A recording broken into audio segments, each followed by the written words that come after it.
Good afternoon everyone, mga Omega. Andito ako sa labas, nagpahangin. Dahil naghanda po kami, dahil aalis na kami.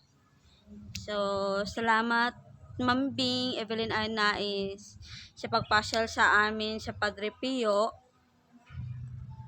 at pagtulog dito isang gabi. Nakatulog din sa bahay niyo. At mga 4 p.m. uuwi po kami sa uwi kami sa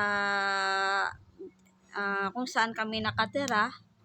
Ako sa barangay Poblacion. Pero malapit lang yung Star Mall dito sa barangay kay Banban. Dito nakatira si Ma'am Bing sa Camilla Cielo. Dito po siya dito po siya nakatira ngayon. At pinasyal niya kami. Dahil malapit lang yung Padre Pio, bumisita kami. Gusto sana kami magsimba, pero mamaya pang alas 3 yung misa. So, hindi na kami nakapaghintay dahil uwi pa kami sa bahay. So, yung kasama ko, yung auntie ko, uwi pa sa Caloocan. Baka gabi na kami makauwi. So, ngayon, nagpapahinga muna sila. Si Auntie Bing at saka si Buluan ako, Auntie Bing, Ma'am Bing. Yun nasanayan ko eh. So, natutulong mo muna yung auntie ko. Sinamahan namin siyang pasta sa Padre Pio. At kasama kami ng apo niya. At ako, yung pinsan niya sinama niya ako. Dahil malapit lang kasi dito yung office na kung saan ako nakatira.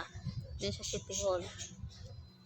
So, mga 4, aalis na kami. Tutulog mo muna sila. Si Kadam, andun pa sa labas.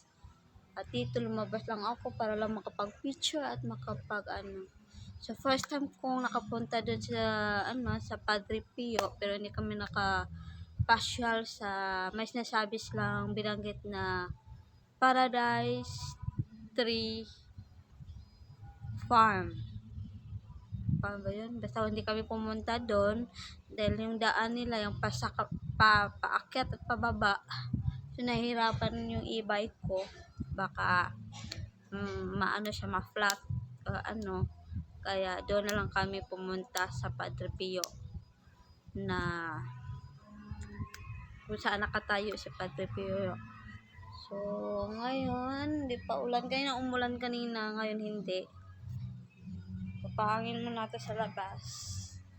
Dahil minsan lang kami gumala.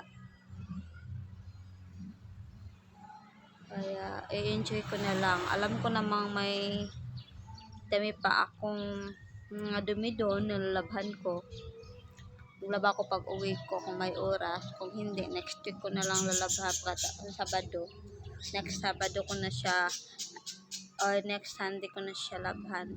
Yung mga dumi ni tata at dumi ko, damit. O, pwede ko naman siyang araw-araw labhan, pero unti-unti lang, nahinay lang sa konti lang ang lalabahan ko. Basta malaba ko na siya lahat. Hindi na kasi kami nagpapalondre. Kaya naman siyang gamit kamay.